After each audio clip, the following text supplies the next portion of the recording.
ආයුබෝවන් දුවල පුතාලා හැම දිනාටම. ඔන්න 2025 2026 වර්ෂයේ සඳහා සාමාන්‍ය පෙළ විභාගයේ මුල දෙන අපේ දුවල පුතාලට අධ්‍යාපන අමාත්‍යාංශයෙන් උසස් අධ්‍යාපන අමාත්‍යාංශයෙන් නිකුත් කරලා තියෙන මොඩල් පේපර් එක. ගණිතයේ විෂයට අදාළ පෙරහුරු පරීක්ෂණයක්. එහෙම නැත්නම් මොඩල් පේපර් එකක් විදිහට මේක තිබුණේ ඇත්තටම. මේ පේපර් එකේ දෙක කොටස සාකච්ඡා කරන්න තමයි අපි සූදානම් වෙන්නේ. අපි දැක්ක එක කොටසේ පිළිතුරු ඕන තරම් YouTube channel වල තියෙනවා. නමුත් දෙක කොටස දෙයක් ගන්න ලැබුණේ නැහැ. ඒ හින්දා අපි තීරණය කරා වෙනදා වගේ ප්‍රථමයෙන් ඔයාලා වෙනුවෙන් මේ දෙක කොටස සාකච්ඡා කරන්න. රයිට් අපි දෙක කොටසේ පළමු ප්‍රශ්නේ හොඳින් කියවලා බලමු. පහත දැක්වෙන A හා B අවස්ථා දෙක හොඳින් අධ්‍යයනය කරන්න ඉස්සෙල්ලම එක් අවස්ථාවේ අයකර හෝ ලබා දී ඇති. ඒ කියන්නේ පුතේ සමහර මේ කොටස් දෙකෙන් A සහ B කියලා අවස්ථා දෙකක් තියෙනවා. එකකදී අය කරලා තියෙනවා අනික ලබා දීලා තියෙනවා. පොලී අනුපාතිකයේ ගණනය කර වැඩි පොලී අනුපාතිකයක් අයකර හෝ ලබා දී ඇත්තේ කවර අවස්ථාවේදයි සොයන්න තමයි තියෙන්නේ. ඒතර ඔයා මේ අවස්ථා දෙක සඳහා A සහ B කියන අවස්ථා දෙක සඳහා වෙන වෙනම පොලිය හොයන්න ඕන. ඒ අවස්ථාව රුපියල් ලක්ෂයක මුදලක් බැංකුවක තැන්පත් කිරීමෙන් වසර දෙකක් අවසානයේ ගිණුමේ ඇති මුළු මුදල 1,21,000ක් වේ. වැල් පොලි ක්‍රමයට තමයි පොලිය හදලා තියෙන්නේ. හරි. B අවස්ථාව. අත්පිට මුදලට ලක්ෂයක් වෙන භාණ්ඩයක් පළමුව 20000ක් ගෙවලා ඉතිරිය, ඒ කියන්නේ 80000 3750 බැගින් වූ මාසික වාරික වලින් අවුරුදු දෙකකදී ගෙවානිම කිරීමට ලබා ගන්න තියෙන ඕන ලබා ගැනීම මෙහිදී පොලිය ගණනය කරන්න හිනවන ශේෂය. දැන් මේකේ පොලිය අය කරලා තියෙනවා. උඩ එකේ අය කරලා තියෙනවා. පහළ එකේ පුතේ පොලිය අනුපාතිකයක් ලබා දීලා තියෙනවා. හරි. මේ දෙකම අපිට වෙන වෙනම සුළු පොලිය මේ වැල් පොලිය යටතේ සහ හිනවන ශේෂය යටතේ තියෙන මේ පොලිය අනුපාතික දෙක තමයි අපිට හොයන්න තියෙන්නේ. අපි බලමු කොහොමද මේ පොලිය අනුපාතික දෙක හොයන්නේ කියලා.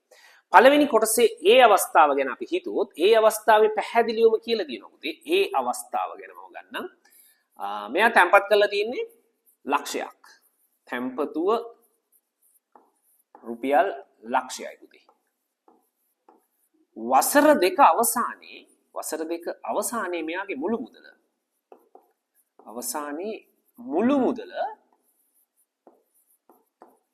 රුපියල් 1,21,000ක් කියලා තියෙනවා. එහෙනම් ඔයාලට මෙතනින්ම ගණනය කරන්න පුළුවන් දෙයක් තමයි මොකක්ද? පොලිය ගණනය කරන්න පුළුවන්. එම නිසා වසර දෙකටම පොලිය. වසර දෙකකට පොලිය හොයාට හොයන්න පුළුවන් පැහැදිලිවම රුපියල් 21,000ක් කියලා.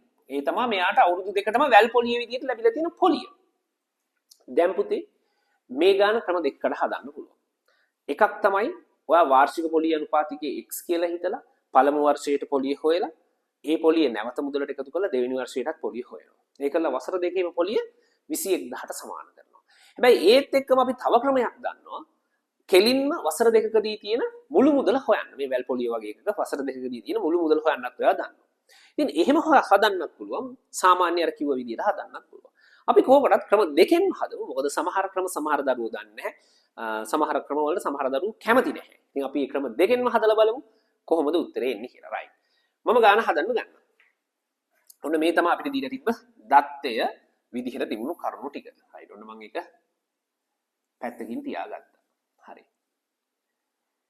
ඔන්න මම හිතනවා වාර්ෂික පොලිය අනුපාතිකය x කියලා හිතනවා. 100ට x කියලා හිතනවා. එහෙනම් අපි බලමු ඉස්සෙල්ලාම පළමු වර්ෂය සඳහා පොලිය. පළමු වර්ෂය සඳහා පොලිය හොයමු. පළමු වර්ෂය සඳහා පොලිය හොයන්න පුළුවන් කොහොමද? ඔය සාමාන්‍ය විදිය. තැම්පතුව ලක්ෂයයි එයා ගුණ කරනවා පුතේ පොලිය අනුපාතිකයේ 100න් x ගෙන්. එතකොට ඔයාලට පැහැදිලිව පේනවා බිංදු දෙකට බිංදු දෙකක් සුළු වෙනවා. මෙතනින් එනවා පුතේ 1000යි x කියලා පළමු වර්ෂය සඳහා පොලිය. දැන් අපි ඊට පස්සේ දෙවන වර්ෂය සඳහා පොලිය හොයමු. දෙවන වර්ෂය සඳහා පොලිය. එතකොට ඔයාට දෙවෙනි වර්ෂය සඳහා පොලියක් මේ පළමු වර්ෂය සඳහා තිබුණු පොලිය මුදල එකතු කරලා තමයි පොලිය හදන්නේ නේද? තැම්පතුවට ලක්ෂයට අර පොලිය එකතු කරන්න ඕන 1000x. ඒකල එයාව තමයි පුතේ අපි ගුණ කරන්නේ පොලිය අනුපාතිකයේ 100න් x ගෙන්. මේ තමයි දෙවෙනි වර්ෂය සඳහා මෙයාට ලැබෙන පොලිය. ඉතින් මේ දෙකේම එකතුව තමයි මුළු පොලිය වෙන්නේ. මේ පළමු වර්ෂය සඳහා පොලිය, මේ දෙවෙනි වර්ෂය සඳහා පොලිය. ඒතර මේ දෙකේම එම නිසා වසර දෙකටම පොලිය. ඔන්න මම ලියනවා වසර දෙක සඳහා පොලිය. දෙක සඳහා මුළු පොලිය එනවා.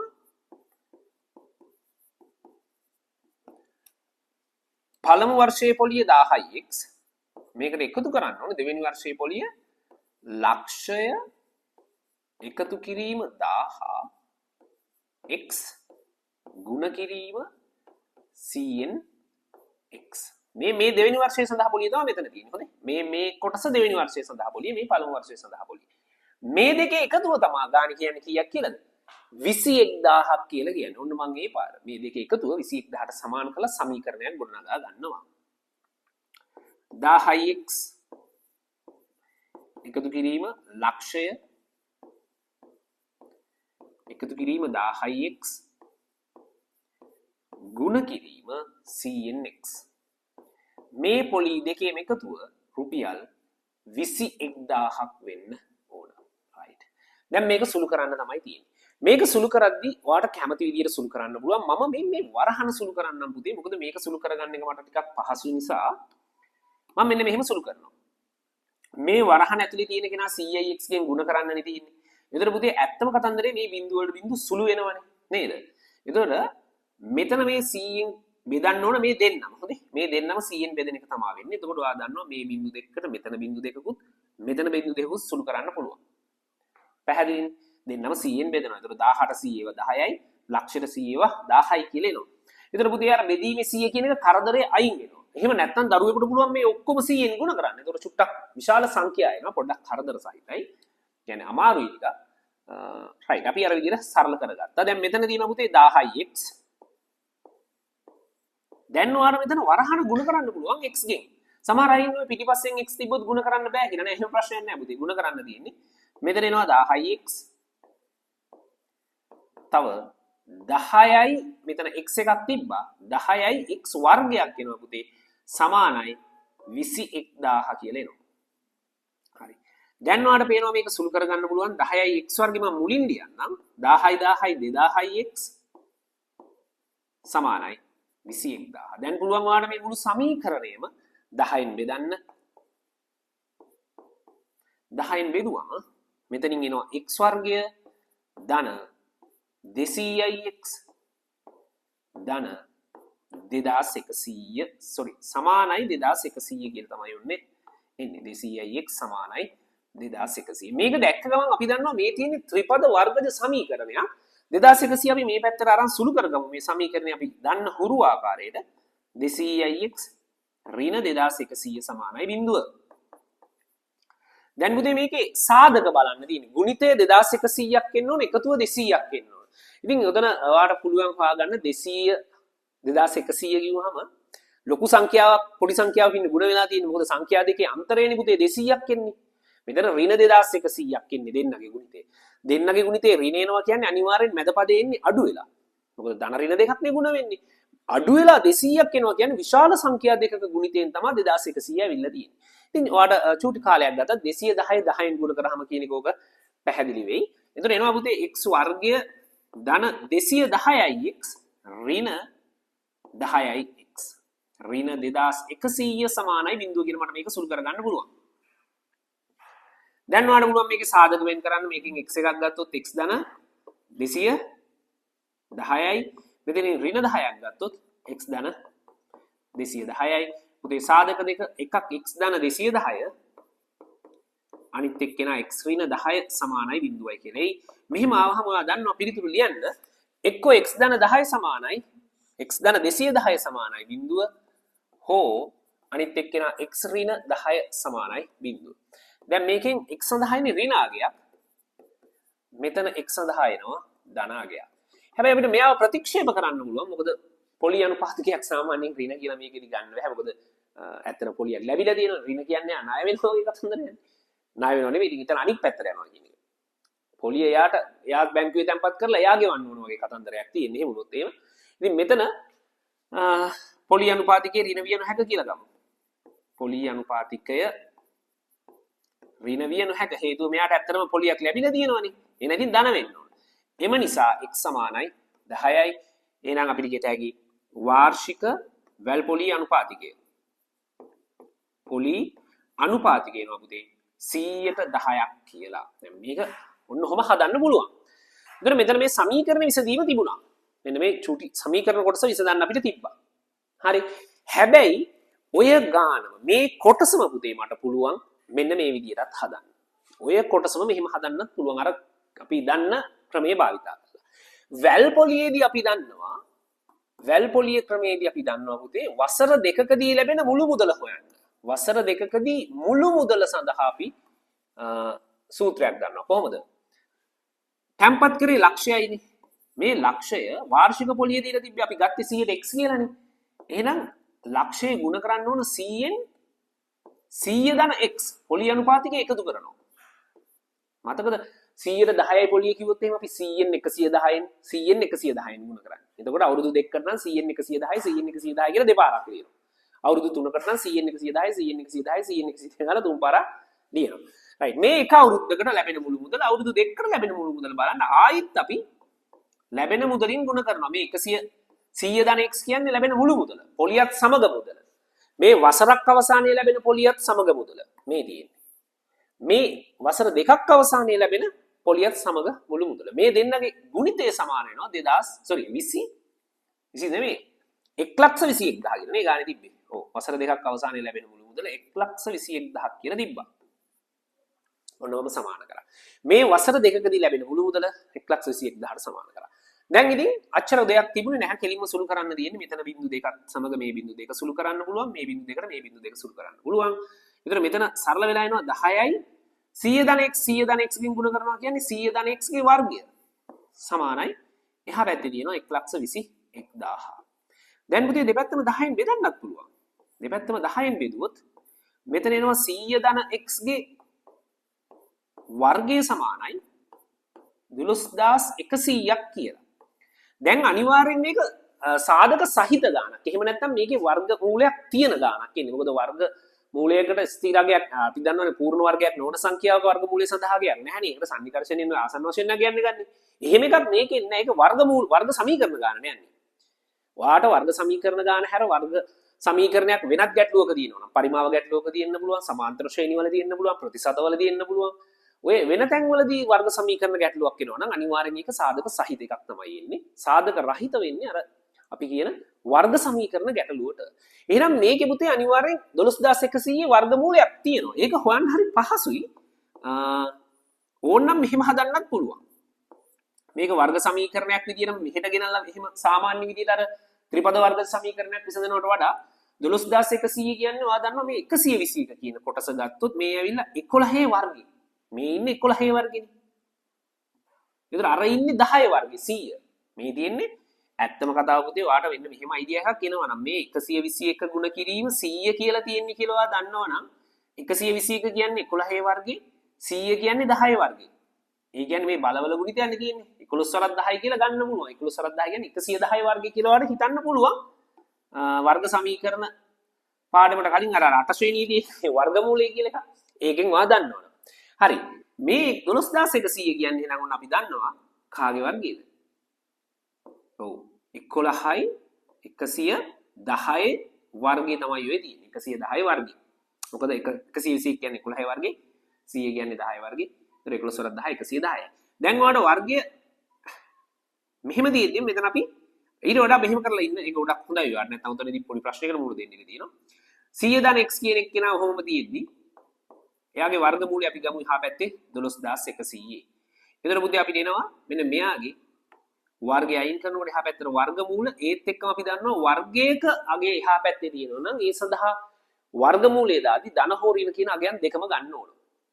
මොකද ධන වර්ගයක් ඍණ වර්ගයක් කියන දෙකෙන්ම ඒ සංඛ්‍යාව ලැබෙන්න පුළුවන් නිසා. නැතුව වර්ගමූලය සඳහා ධන ඍණ කියලා උත්තර දෙකක් නැහැ. වර්ගමූලයට ලැබෙන අගේ ධන සහ ඍණ කියන අගයන් දෙකම අපි ගන්න ඕන. එතන මෙතන 12100 ඉන්නේ අපි කිව්වා වගේ 110ක්. මේකේ වර්ගමූලය 110යි. හැබැයි ඒකේ ධන උත්තරය සහ ඍණ උත්තරය කියන දෙකම ගන්න ඕන. දැන් x සඳහා අපිට උත්තරය කියත හැකි. මෙතන ධන 110 100 එහා පැත්තෙන් අපි දාගත්තොත් ඍණ 100. එහෙම නැත්නම් හෝ x සමානයි ධන 110 අපි දැන් ඊළඟට ඍණ 110 අරන් 100 එහා පැත්තට ගත්තොත් ඍණ 100 කියලා ගන්න පුළුවන්. ඒතර එනවා පුතේ මෙතන ඍණ 210ක්. මෙතන එනවා x සමානයි ධන 10ක්. මේකෙත් අර වගේ තමයි x සඳහා ඍණ උත්තරයක් ගැලපෙන්නේ නැහැ. එහෙනම් අපිට පොලී අනුපාතිකය ඍණ විය නොහැක කියලා එයා ප්‍රතික්ෂේප කරන්න මතක් ඇතුව. එම නිසා වාර්ෂික පොලී අනුපාතිකය 10%යි කියලා ඔන්න ගන්න පුළුවන් x වලගේ. ඉතින් මේකෙදි යන ඉඩ ප්‍රමාණය ඔයාලට පේන ඇති පොඩි ප්‍රමාණයක් කියන්නේ. අතනදී චුට්ටක් ටිකක් වැඩි යන කමක් නැහැ කොහොම ගත්තත් ඕනනම් ඔයාලට මෙතනදිත් අර කලින් වගේම මෙයාව සමීකරණයක් කරලා හදන්නත් පුළුවන්. 100 ධන x ගේ වර්ගය සමානයි 12100 නේ තියෙන්නේ. ඔයාලට ඕනි නම් 12100 මේ පැත්තට දාලා මෙතන 100 වර්ගය ධන 200යි x ධන x වර්ගය ඍණ 12100 සමානයි බිඳුව කරපුවාම නැවතත් එන්නේ මෙන්න මේ සමීකරණය තමයි. වෙනසක් වෙන්නේ නැහැ. ඉතින් ඔයාලට තමයි තීරණය කරන්න ඕනේ කොයි ක්‍රමයකටද හදන්න කියලා. අපි ඔය හැදුවේ වැල් පොලිය යටතේ පොලිය අනුපාතිකයේ 110යි කියලා ආවා. රයිට් ඒක තමයි අපි ඔය හැදුවේ. හරි. ඊට පස්සේ දැන් ඒකට මේ ක්‍රම දෙකම මම හදලා පෙන්නුවා. ඔයාලට කැමති ක්‍රමයක් ඔයා භාවිතා කරන්න පුළුවන් කිසිම ප්‍රශ්නයක් නැහැ. ඊට පස්සේ ඊළඟ කොටස ගැන හිතුවොත් ඒකේ කියන්නේ B කොටස ගැන හිතුවොත් ඔයාලට B කොටසේ තියෙන කතාව බලන්න. අත්පින මුදලට ලක්ෂයක් වූ භාණ්ඩයක් පළමුව 20000ක්. ඉතිරිය 3750 බැගින් වූ මාසික වාරික වලින් වසර දෙකකදී කියන්නේ මාසික වාරික 24කදී ගෙවන්නේ 3750 හේම 24ක් ගෙවනවා. රයිට්. ඒතර මම ඒක මෙතනම හදන්නම්. මෙන්න මෙහෙමයි ගානේ කියන්නේ. මම ලියන්නම් පුතේ ණය මුදල. ඒකේ ණය අපි දැනගන්න ඕනනේ. ණය මුදල රුපියල් 80000යි නේද? මොකද ලක්ෂයකින් 20000ක් ගෙවුවනේ. එහෙනම් ඔයාට ඕන ලක්ෂය අඩු කිරීම 20000 කියලා ලියලා රුපියල් 80000යි කියලා ණය මුදල ගන්නත් පුළුවන්. කිසි ප්‍රශ්නයක් නැහැ. ණය මුදල 80000යි. ණය 80000ක් තියෙනවා. එතකොට මාසික වාරික කීයක් තියෙනවද? මාසික වාරික තියෙනවා පුතේ අවුරුදු දෙකක් කියන්නේ මාස 24ක්. වාරිකයක වටිනාකම දීලා තියෙනවා කීයද? වාරිකයක වටිනාකම දීලා තිබ්බ රුපියල් 3750ක් කියලා නේද? රුපියල් 3750ක්. බලන්න. ඔව්. දැන් මේකෙත් ඔයාලට ක්‍රම කීපයක් එනවා පුරුදු වෙච්ච ක්‍රම වලට හදන්න. හැබැයි කල්පනාවෙන්. පළවෙනිම දේ තමයි ඉස්සෙල්ලම ඕනනම් ගෙවන මුළු මුදල බලලා පොලිය හොයාගන්න. ගෙවන මුළු මුදල 3750 ඒවා පුතේ කීයක් ගෙවනවද? 24ක් ගෙවනවා. මේ දෙක ගුණ කරොත් එනවා රුපියල් 90000ක් කියලා. මෙයා ගෙවලා තියෙනවා 90000. ඒතර ඇත්තටම මෙයා ගෙවපු මුළු පොලිය කීයද? ගෙවූ මුළු පොලිය. ගෙවූ මුළු පොලිය එනවා. ඔය 90000න් 10000ක් මොකද කරන්න ඕනේ? අඩු කරන්න ඕන. 90000න් 10000 නෙමෙයි 80000. නේ උත්තරේ නේ නේද? 9000න් 80000ක් අඩු කරපුවම 10000යි. රුපියල් 10000යි මුළු පොලිය. මෙයා මේ 10000 ගෙවන්නේ මාසික වාරික නෙමෙයි මාස ඒකක වලින් අපි හොයන්න ඕනේ. ඒතර මේ 10000 ගෙවන්න මෙයාට මාස ඒකක කීයක් තියෙනවද? මාස ඒකක ගාන අපි බලමු. මාස ඒකක. මාස ඒකක කියන්නේ අපි දන්නවා මාස ගෙවන මාසික වාරික ගාන තියෙනනේ. එයා 24යි. එයා 25න් ගුණ කරලා දෙකෙන් බෙදන්න ඕන. එතකොට 24ට දෙකේව 12ක් 25 මාස ඒකක 300කින්. මාස ඒකක 300කින්. තමා මෙයා මේ මුදල ගෙවන්නේ පොලිය විදියට 10000.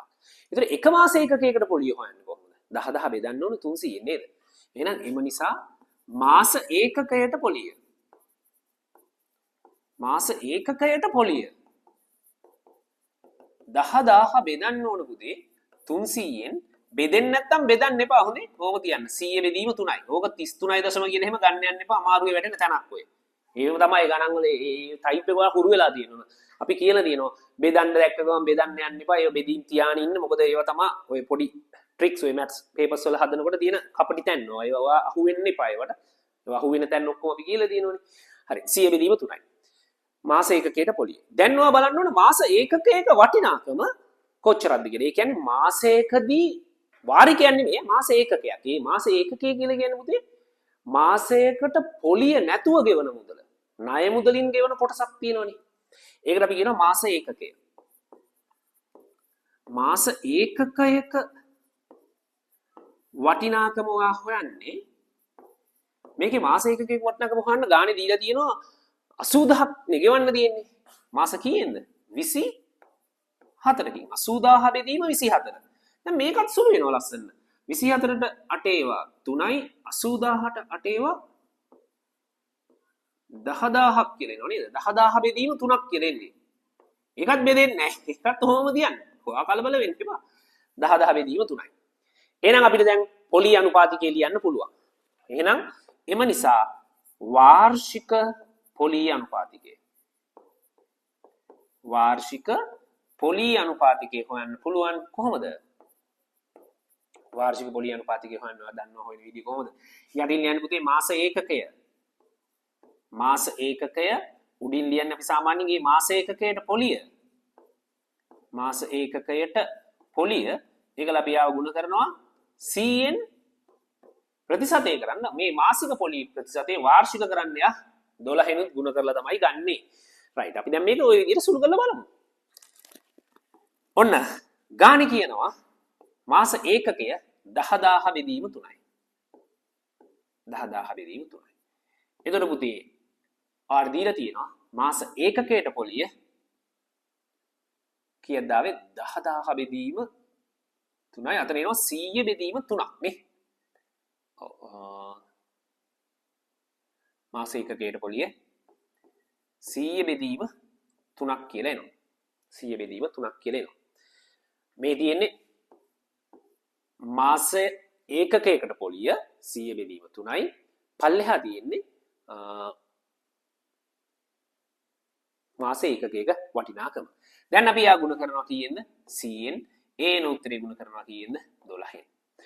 දැන් ඉතින් මේක හිමින් සැරේ සුළු කරන්න ඕන. සමහර දරුවොන් මෙහෙම බෙදීම තිබ්බහම තාම සාමාන්‍ය පෙළ දරුවෙකුට ඔක හිතා ගන්න බැරි නම් ඔයාලට තියෙන්නේ උදේ මේක මේ පැත්තට බෙදන්න.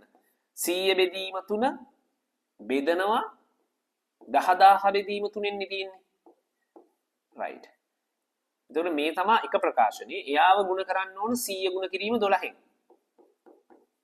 දැන් ඔයාලට පුළුවන් පුතේ මේක සාමාන්‍ය විදිහට අර හරේලවේ මාරු කරලානේ ඔයාලා බෙදන්න ගුණ කරන්නේ. නේද? එතකොට හරේලවේ මාරු කරන්න ඕන. 3 කියන එක කෙනා උඩට එනවා යටට යනවා 10,000. ඔන්න ඔහොම එනවා. හරි. දැන් එයා ගුණ කරන්න තියෙනවා 100 ගුණ කිරීම 12 ප්‍රතිශත ලකුණු තියෙන්න ඕන. රයිට්.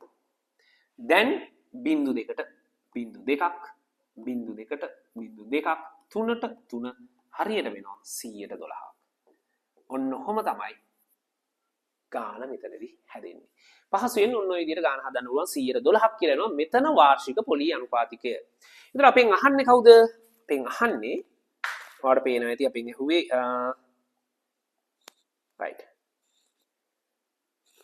එක උඩනේ රයිට්. අපෙන් අහුවා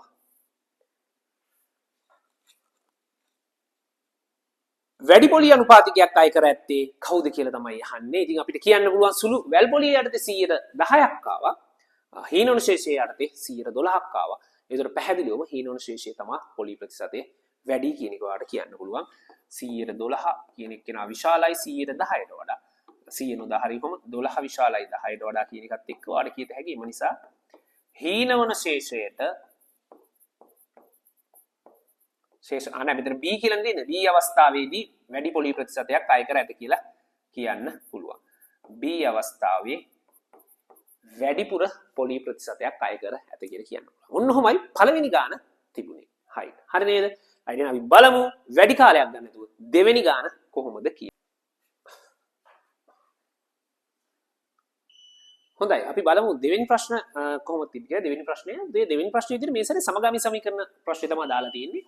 ඉතින් සමගාමී සමීකරණ ප්‍රශ්නයකදී අපිට වැදගත්ම දේ තමයි සමීකරණ දෙක. මේ සමීකරණ දෙක හරියට ගොඩනගාගත්තේ නැත්නම් අපේ මුළු ගානම වර්ධින්න ඉඩ තියෙනවා. ඉතින් අපි මෙතනදී බලන්න ඕන මම නම් බලන්නේ ගාන කියවද්දි මොකක්ද මේ අඥාත සඳහා මෙයාලා අරන් තියෙන්නේ කියන එක. ඉතින් මේකේ ගාන කියනවා x සහ y කියලා දෙන්නෙක් ගැන කියනවා. ඒ x සහ y කියන්නේ අමාදි සහ සමාදි නිවැරදිව පිළිතුරු සැපයීම මුළු ප්‍රශ්න ගණන. ප්‍රශ්න වගේක් මේකේ තියෙන්නේ. එහෙනම් පුතේ මම ගන්නවා අමාදි තමයි ඔය ගාන කියන විදිහට x කියන පිළිතුරු නිවැරදි පිළිතුරු. මේ තියෙන්නේ නිවැරදි පිළිතුරු. හොඳේ. මේ තියෙන්නේ පුතේ නිවැරදි පිළිතුරු. නිවැරදි පිළිතුරු. අමාදි x ගානක් පිළිතුරු දීලා තියෙනවා. ඒකම සමාදි පිළිතුරු දීලා තියෙනවා. නිවැරදි පිළිතුරු y ගානක්. ඔන්න ඔමයි කියන්නේ. කළ ගානේ කියනවා සෑම ප්‍රශ්නයකටම පිළිතුරු සඳහා සමාන ලකුණු ලැබෙන ප්‍රශ්න 50ක් තියෙන බුද්ධි පරීක්ෂණ ප්‍රශ්න පත්‍රයක්. ඒතර ඔයා දන්නවා ප්‍රශ්න 50යි ලකුණු 100ක්. ඒ කියන්නේ එකට ලකුණු දෙකයිනේ දෙන්නේ. එක ප්‍රශ්නයකට ලකුණු දෙකක් දෙනවා. එතකොට නිවැරදි පිළිතුරකට ලකුණු දෙනවා දෙක ගානේ දෙනවා. එකකට ලකුණු දෙක ගානේ තමයි මෙයාලා දෙන්නේ. හරි? දෙන්නට මෙහෙම තමයි. ඉතින් අය වෙනස් වෙන්න බෑනේ. එක්කෙනෙකුට ලකුණු එක ප්‍රශ්නයක් හරි ගියොත් ලකුණු දෙකක් දෙනවා. ඒක තමයි මෙතන පොඩක් හංගලා තියෙන්නේ. මෙම ප්‍රශ්න පත්‍රයේ පිළිතුරු සැපයීම අමාදි සමාධිට වඩා. ඔන්න එතනින් එහා සමීකරණයට අදාළ දේවල් කියනවා. එතකොට ඔයා දැනගන්න ඕන අමාදි ප්‍රශ්න x ගානකට හරියට උත්තර දුන්නා නම් එයාට ලැබෙන ලකුණු ගාන කීයක් වෙන්න ඕනද? එකට දෙක ගානේ ප්‍රශ්න x ගානකට 2x ලැබෙනවා නේද පුතේ? ඇයි ඉතින් ප්‍රශ්න 5ක් හරි ගියොත් එකට දෙක ගානේ දෙවරක් 5 10යි. ප්‍රශ්න 15ක් හරි ගියොත් දෙවරක් 15 30යි. ප්‍රශ්න x හරි ගියොත් දෙවරක් x 2x. එහෙනම් ප්‍රශ්න y ගානක් හරි ගියොත් නිවැරදි පිළිතුරු y ගානක් තිබ්බොත් සමාධියට ලැබෙනවා 2y. මේ තමයි ලකුණු දෙන්නගෙම ලකුණු. මුළු ලකුණු තමයි ඔය තියෙන්නේ. දෙන්නටම ලැබිච්ච. ගාන කියන්නේ මුළු ලකුණු අතර සම්බන්ධයක්. කොහොමද කියලා තියෙන්නේ බලන්න. අමාදිට ලැබුණු ලකුණු ගාන ගැන මේ කියන්නේ ප්‍රශ්න පත්‍රයේ පිළිතුරු සැපයූ අමාදිගේ ලකුණු කීයද 2x. ඔන්න මම අමාදි කියන තැනින් දා ගන්නවා 2x. හරි? අමාදි කොමාවක් තියෙනවා. සමාධිට වඩා ලකුණු 8ක්. ඒ කියන්නේ සමාධිගේ ලකුණු වලට 8ක් එකතු වෙන්න ඕන. සමාධි ගත්තේ 2y නේ. එයාට වඩා 8ක්. 2yට 8ක් වැඩියෙන් තියෙන්න ඕන. එහෙනම් ඔන්න පළවෙනි සමීකරණේ හරි. අමාදිගේ ලකුණු ගාන සමාන වෙන්න ඕන. සමාධිට වඩා 8ක් වැඩියෙන්. එහෙනම් පළවෙනි සමීකරණය ගන්න පුළුවන් 2x සමානයි 2y ධන 8යි. මේක දැක්ක ගමන් දෙකෙන් බෙදන්න පුතේ. ඔක්කොම දෙකෙන් බෙදෙනවනේ. එතන x සමානයි y ධන 4යි කියලා ඔන්න පළමු සමීකරණය ගන්න පුළුවන්. x සමානයි y ධන 4යි. දැන් අපි දෙවෙනියා බැලුවොත්. ඊට පස්සේ ගානේ කියනවා අමාදි නිවැරදිව පිළිතුරු සැපයූ මුළු ප්‍රශ්න ගණනින්. ඒ ප්‍රශ්න ගණනින්. හොඳේ. ඉතින් ප්‍රශ්න ගාන කියන්නේ මෙන්න මේවා. මේ තියෙන ප්‍රශ්න නිවැරදිව පිළිතුරු දුන්න ප්‍රශ්න ගාන තමයි මේ තියෙන. අර ලකුණු ගැන කියන්නේ ලකුණු ගැන බලන්න. දැන් ප්‍රශ්න ගාන. ඒ කියන්නේ xy ගේ හැසිරීම ගැන කියන්නේ. අමාදි නිවැරදිව පිළිතුරු සැපයූ මුළු ප්‍රශ්න ගණනින් 3 ගුණයෙන් අඩකට වඩා. එතකොට අමාදි නිවැරදිව පිළිතුරු සපයලා තියෙන x නේ. ඒකෙන් 3 ගුණය කියන්නේ කීයද පුතේ? 3x. ඒකෙන් අඩක් කියන්නේ බෙදීම 2ක්. 3x බෙදීම 2ක්. කට වඩා ප්‍රශ්න 26ක් අඩුවෙන්. මේකට වඩා ප්‍රශ්න 26ක් අඩුවෙන් සමාධි නිවැරදිව පිළිතුරු සපයා ඇත. සමාධි නිවැරදිව සපයලා තියෙන y ගානක්. එහෙනම් එයා සමාන වෙන්න ඕන yට. ආයිත් අහගන්න. අමාදි නිවැරදිව පිළිතුරු සපයලා තියෙන ප්‍රශ්න ගානේ 3 ගුණයෙන් අඩ. ඒ කියන්නේ 3x බෙදීම 2.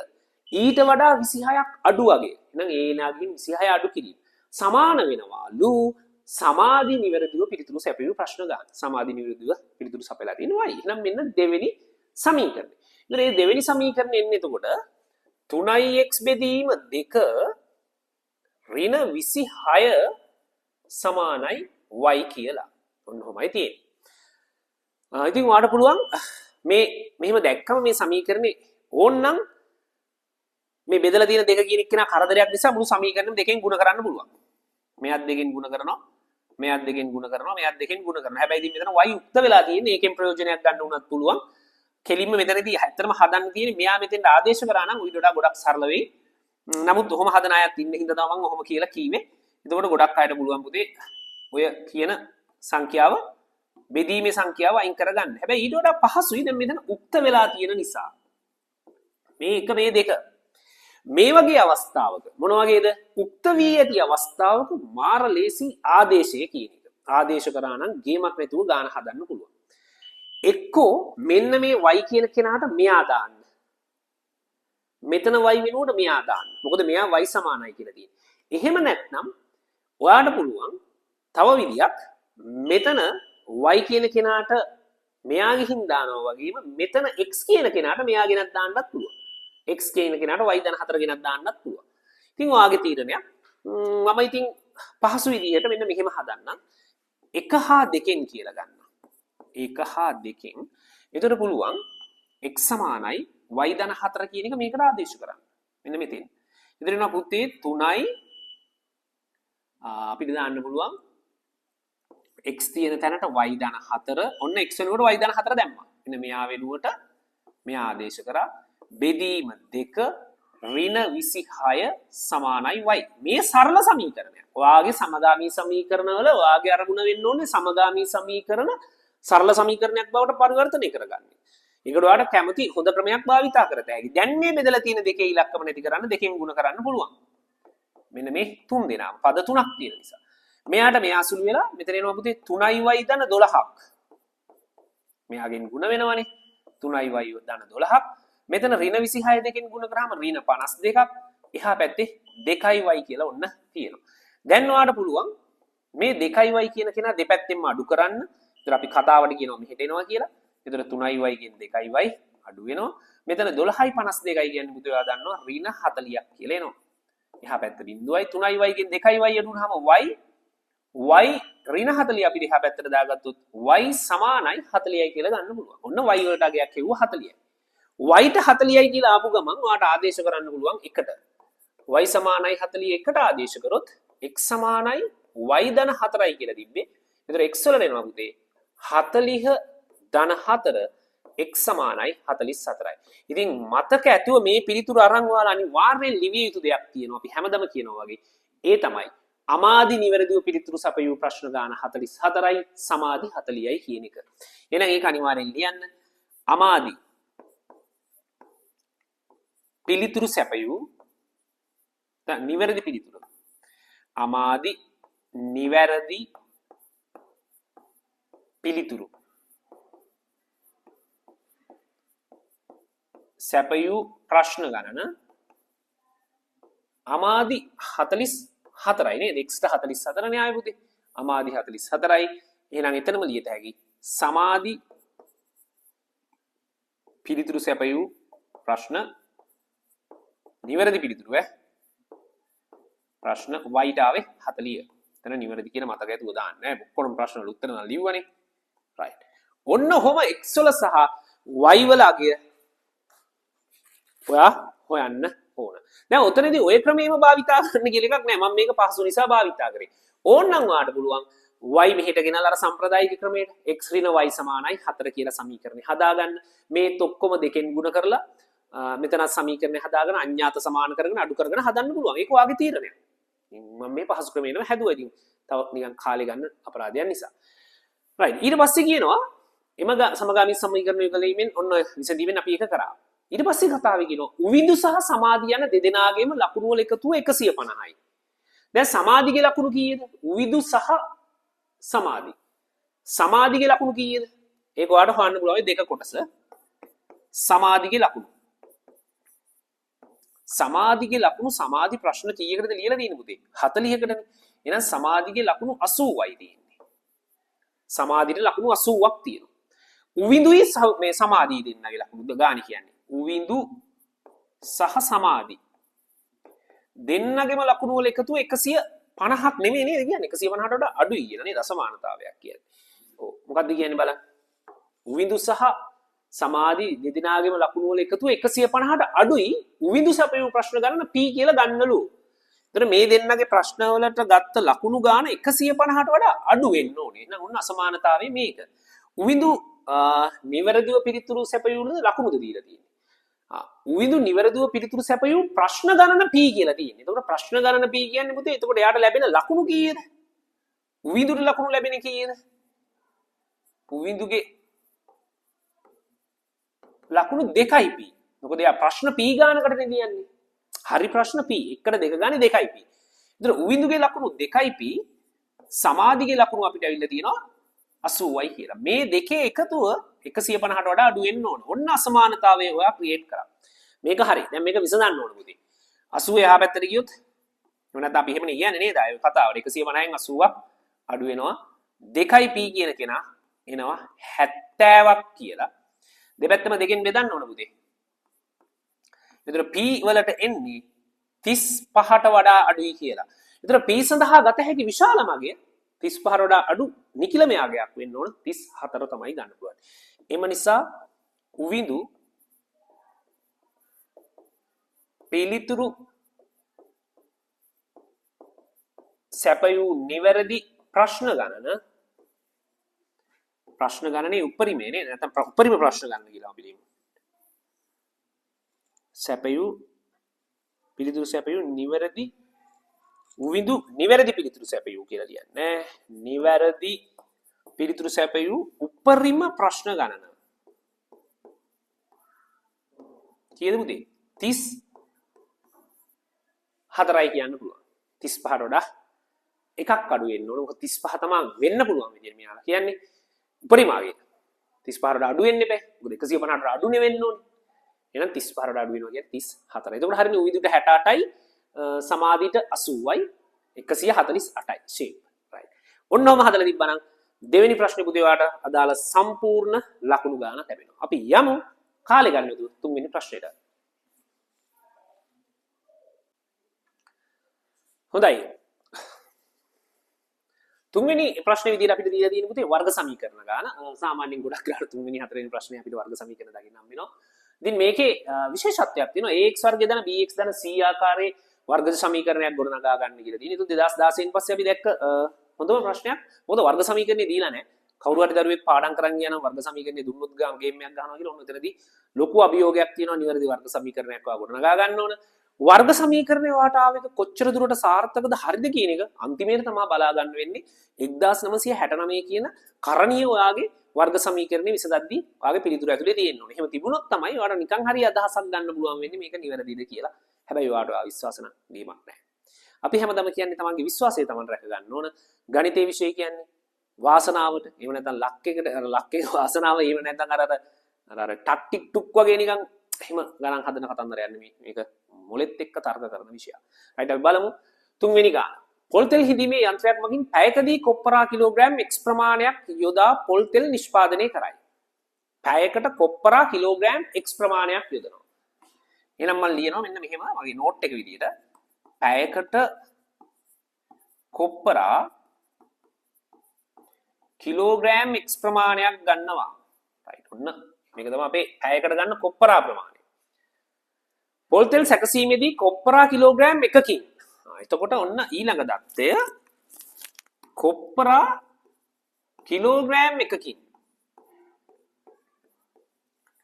කොප්පරා කිලෝග්‍රෑම් එකකින් රුපියල් x බෙදීම 5 ධන 2.6ක ලාභයක්. මරුනේ ලාභය. x බෙදීම 5 ධන 2.6ක ලාභයක් උපයාගත හැකිය. ඔන්න යාට ලැබෙන ලාභය මේ රුපියල් හොඳේ. ලාභය ඔය දින පුතේ රුපියල් වලින්. එක කිලෝග්‍රෑම් එකකින් මෙච්චර ලාභයක් ලැබෙනවා. එතකොට පැයකට දානවා කොප්පරා කිලෝග්‍රෑම් x ප්‍රමාණයක්. පැයකදී පොල් තෙල් නිපදවා රුපියල් 90ක ලාභයක් ලැබෙනවා. right. එහෙනම් අපි මෙයාලා කියනවා පැයකට 90යි කියලා රුපියල්. පැය එකකට ලාභය රුපියල් 90යි කියනවනේ. අපි හැදුවොත් කොච්චර එයිද? පැයකට කොප්පරා කිලෝග්‍රෑම් x ප්‍රමාණයක් දාලා එකකින් අර වගේ නම් x ප්‍රමාණයකින් ලැබෙන ලාභය හොයන්න x ගුණ කරන්න ඕන කාගෙන්ද? මෙයාගෙන්. එහෙනම් අපිට ඔන්න ගත හැකි පැය එකකදී ලාභය. පැය එකක ලාභය. කිලෝග්‍රෑම් x ප්‍රමාණයක් දානවා. ඒක ගුණ කරන්න ඕන පුතේ 1 කිලෝග්‍රෑම් එකකින් x බෙදීම 5 ධන 2.6 කියන එකකින්.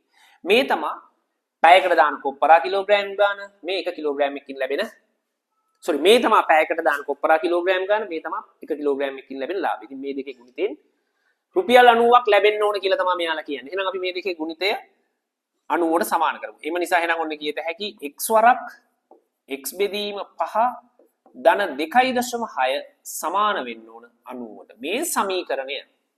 දැන් මේකව සරල කරගන්න ඕන. මෙහෙම තිබ්බහම කොහොමද හදන්න බැහැනේ. අපි x ගෙන් ගුණ කරමු පුතේ. මෙතන එනවා x වර්ගය බෙදීම 5 ධන 2.6x සමානයි 90 කියලා. මම කරේ x ගෙම වරහන ගුණ කිරීම විතරයි.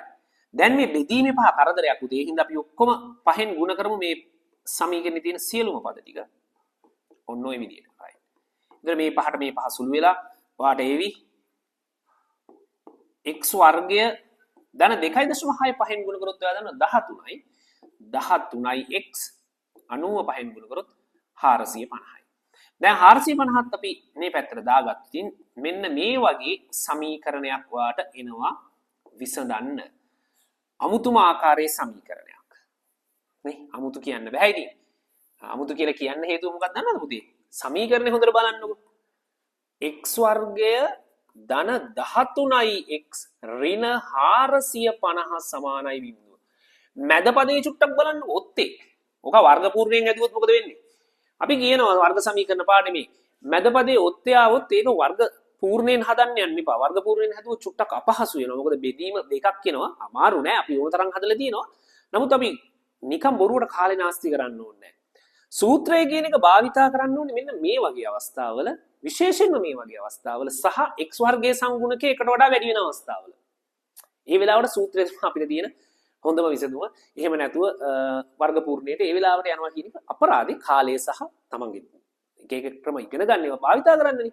එහෙනම් ඉතින් මේකෙදි වර්ග පූර්ණය නෙමෙයි අපි කරන්නේ. සූත්‍රයේ භාවිතය තමයි කරන්න යන්නේ. ඉතින් මේක සූත්‍රයේ භාවිතයේදී ඔයා දන්නවා මෙයා දැන් ax වර්ගය ධන bx ධන c ආකාරයට තමයි තියෙන්නේ මේ. හරි? එතන a වෙනුවට තියෙන්නේ කවුද? 1යි. b වෙනුවට ඉන්නේ කීයද? 13යි. c වෙනුවට ඉන්නේ කවුද? ඍණ 450. මේමයි තියෙන්නේ. හරි ඉතින්. මේ වගේ වර්ග සමීකරණයක විසඳුම මේ වගේ සාධාරණ වර්ග සමීකරණයක විසඳුම අපි ලියන්නේ x සමානයි කොහොමද? ඍණ b මේක මතක තියාගත යුතුයි. ධන හෝ ඍණ b වර්ගය ඍණ 4ac බෙදීම 2යි a කියන එක තමයි විසඳුම් විදියට අපි ගන්නෙ. රයිට් අපි ආදේශ කරමු ඉතින් මේකට. ඔන්න ඍණ b. ඍණ b කියන්නේ ඍණ 13. ධන හෝ ඍණ b වර්ගය පුතේ. b වර්ගය කියන්නේ 13 වර්ගය ඍණ 4 වරක්. a කියන්නේ 1යි c කියන්නේ ඍණ 450යි. c කියන්නේ ඍණ 450යි බෙදීම දෙවරක් a කියන්නේ 1යි. දැන් මේක සුළු කරමු. ඍණ 13 ධන හෝ ඍණ මෙතන එනවා පුතේ 13 වර්ගයේ 169ක්. ඔයා දන්නවා ඍණ ඍණෙන් ගුණ කරොත් ධන 454න් 1800 බෙදීම 2 කියලා එනවා. ඒ කියන්නේ පුතේ ඍණ 13 ධන හෝ ඍණ 1969යි නේ. බෙදීම 2යි. දැන් ඔයාලට පොඩි සැනසුම් සුසුමක් හෙලන්න පුළුවන්. මොකද අපිට ගානේ වර්ගමූල 1969 දීලා තිබ්බා මේ. 44.37යි කියන්නේ බොහෝ දුරට හරි කියන කොට නිකන් හරි හිතන්න පුළුවන්. එහෙනම් ඔන්න මම ගන්නවා මෙන්න මෙයා වෙනුවට 44.37 right. එහෙනම් මම ඔන්න මම අවසන් පිළිතුරු ටික ලියනවා. ඍණ 13 ධන හෝ ඍණ 44.37 බෙදීම 2 තමයි පුතේ x සඳහා මට එන අවසන් පිළිතුර. ඒතර පිළිතුරු දෙකක් තියෙනවා. එකක් x සමානයි ඍණ 13 ඍණ 44.37 බෙදීම 2. අනිත් එක්කෙනා x සමානයි ඍණ 13 ධන 44.37 බෙදීම 2. x වලගේ ඍණ වෙන්න බෑ. හේතුව ඇයි? x කියන්නේ පැයකදී භාවිතා කරන කොප්පරා කිලෝ ගන්න. ඒක ඍණ විය නොහැක. එහෙනම් මෙතන මට ලියත හැකි x සඳහා ඍණ අගයක් ලැබිය නොහැක. එහෙම ලියනවට වඩා ඔයාලට හොඳ ඇත්තටම පැයක භාවිතා කරන පැය එකක භාවිතා කරන කොප්පරා කිලෝග්‍රෑම් ගණන. කොප්පරා කිලෝග්‍රෑම් ගණන ඍණ අගයක් විය නොහැක කියලා දානවනම් හොඳයි. එතකොට පැහැදිලි. එහෙනම් අපිට මෙන්න මෙයාව තමයි ගන්න තියෙන්නේ. ඉතින් මුතේ මේ ඍණ 13යි ධන 44යි කියන්නේ අඩු වෙනවා නේ. 44න් 13ක් අඩු කරාම ඔයා දන්නවා 31යි. 0.37 බෙදන්න තියෙනවා දෙකෙන්. ඉතින් ඔයා 31.37 දෙකෙන් බෙදන්න. එතන 31ට දෙකේ පුතේ 15යි. 13ට දෙකේවා 6යි. 17ට 8යි. ඔන්න ওই විදිහට තමයි යන්නේ. තව ඉදිරියට යනවා. ඒකට අපිට කියලා තියෙනවා ගානේ ආසන්න පළමු දශම ස්ථානයට සොයන්න කියලා තියෙන්නේ පුතේ. ඒතර අපිට x සමානයි කියලා ගන්න පුළුවන් 15.7ක් කියලා කිලෝග්‍රෑම් නේද? ඒ කියන්නේ එක පැයකට කිලෝග්‍රෑම් 15.7ක් භාවිතා කරනවා කියලා ගන්න පුළුවන්. right. හරි. ඔන්න ඔහොමයි ඒකේ පළවෙනි කොටස සඳහා අපිට පිළිතුරු ගන්න පුළුවන්. right. දැන් අපි බලමු ඒකේ දෙවෙනි කොටස. ඒ කියන්නේ දෙවෙනි කොටසෙදි මේකේ තව ප්‍රශ්නයක් අහනවා. ඒ විසඳීමෙන් පැයකදී භාවිතා කරන කොප්පරා කිලෝග්‍රෑම් ගණන හෙව්වා.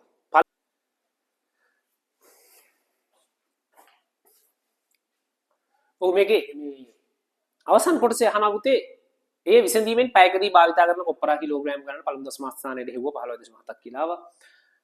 ඊට පස්සේ තියෙන ප්‍රශ්නේ පොඩි ගැටලුවක් තියෙනවා. මෙයාලා බලාපොරොත්තු වෙන දේ මෙතන අපිට ඇත්තටම දැන් සමහරවිට මේ පේපර් එක හදපු කෙනා බලාපොරොත්තු වෙනවද දන්නේ නැහැ යම්කිසි වෙනස් ආකාරයේ උත්තරයක්. දිනකට පැය 8 බැගින් මාසකට දින 25ක් වැඩ කරන ලද්දේ නම් මාසකට ලබන ලාභය සොයන්න කියලා දීලා තියෙනවා. පුතේ ඉතින් මේකේ දිනකට පැය 8ක් කිව්වහම ඔයාට ගාණ කියලා තියෙනවා පැයකට කීයක ලාභය රුපියල් 90ක් කියලා. නිෂ්පාදකයා පැයකදී පොල් තෙල් නිපදවලා රුපියල් 90ක ලාභයක් ගන්නවා කියලා තියෙනවා.